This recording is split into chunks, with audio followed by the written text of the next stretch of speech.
bahala na lang kung sino po ang gustong sumagot. Unang-una, I second the motion of Congressman Dagook.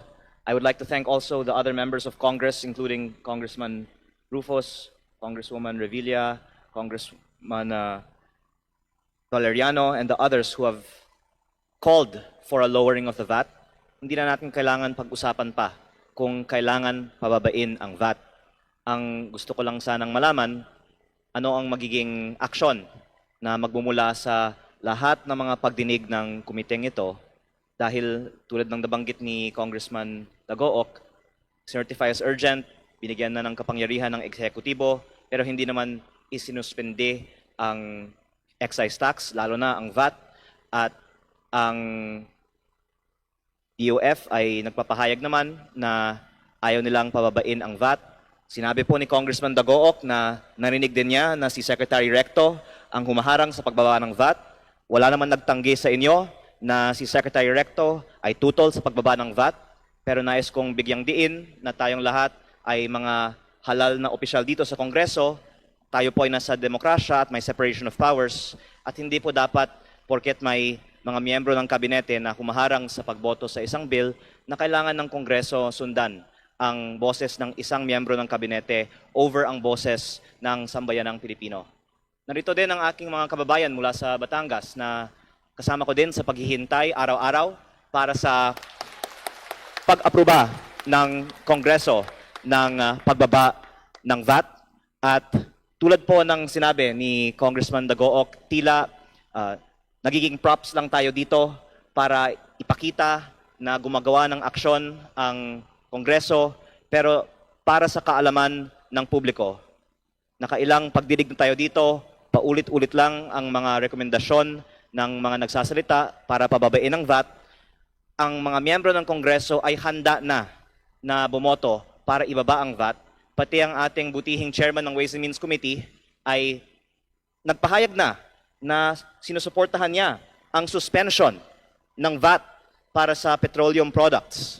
Kaya gusto ko lang malaman kung sino man po ang pwedeng sumagot kung bakit hindi natin i-calendar na ang botohan para pababain ang VAT, at kung meron man miyembro ng kabinete tulad ng nabanggit ni Congressman Dagook, narinig din niya, si Secretary Recto yun, na humaharang para pababain ang VAT, kung pwedeng lumabas sila at ipaliwanag nila sa sambayanang Pilipino bakit hindi natin pwedeng pagbigyan ang kahilingan, hindi lang ng mga nandito na kumakatawan para sa mga ordinaryong mamamayan, pero pati na rin ang boses ng mga kongresista na lahat sa mga nakausap ko ay sang-ayon sa pagbaba ng VAT.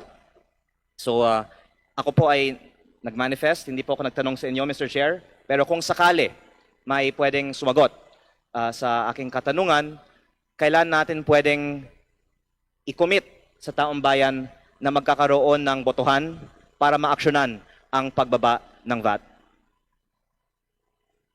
Maraming salamat sa manifestation. Sandali, tahimik po muna tayo. Tahimik po muna sa tamang panahon po. Maraming salamat at sumasang-ayon tayo sa mga mungkahi, hindi lang ni Kong Leandro, kundi na ating iba't ibang mga kasama dito na humanap talaga ng tamang solusyon na tingin natin akma at kinakailangan ng ating mga mamamayan. So, hindi rin tayo papayag na tayo ay maging palamuti dahil pinakita na ng Kongreso at pinakita ni Speaker Bogie D na tayo ay magdidesisyon base sa kung anong tingin natin kinakailangan ng mamamayan despite and whatever the executive or the judiciary might say, we make decisions based on the mandate that is given to us individually by our respective districts and by the sectors that we represent. So that is the assurance of everybody who is here. Everyone here is mature enough to make that decision. So maraming salamat sa obserbasyon po na yon. Kung pwede na po kayo pumalakpak.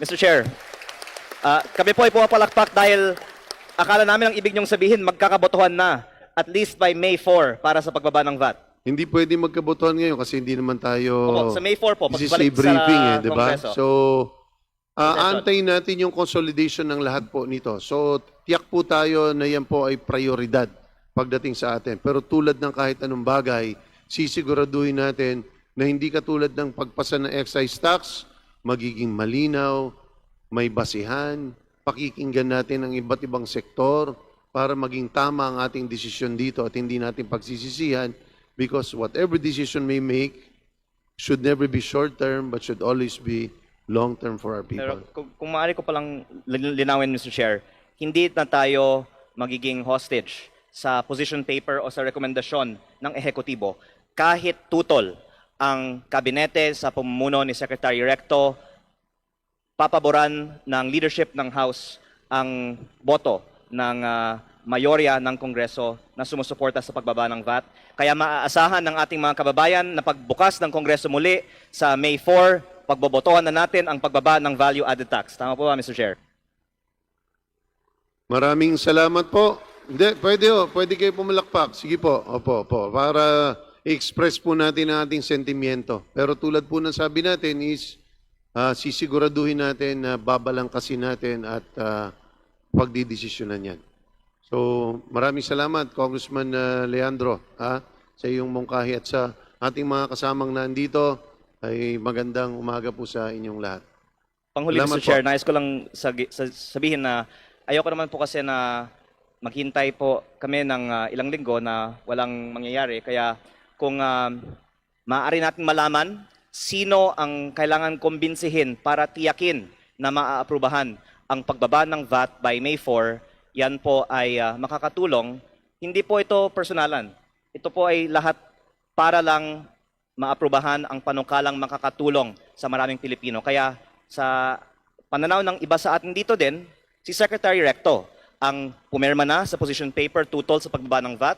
Sinabi ko po, ito po ay sinabi sa akin, hindi lang po ni Chair, pati po ibang mga senior members ng House, nagsabi sa akin ito, at ayoko na pong buksan itong lahat muli sa congressional hearing, pero nais ko lang linawin sa taong bayan na para tiyakin na aprubahan ng pagbaba ng VAT, dapat siguro dalhin natin ang ating mga panawagan sa mga tunay na nagdesisyon para sa pagbaba ng VAT. At ito po ay sana magiging useful dahil sa mga susunod na mga araw doon sa mga tila nagdedesisyon para sa pagbaba ng VAT, tayo manawagan na wag na nilang harangan at pagbigyan nila ang Kongreso na ibaba ang VAT. Salamat po, Mr. Chair.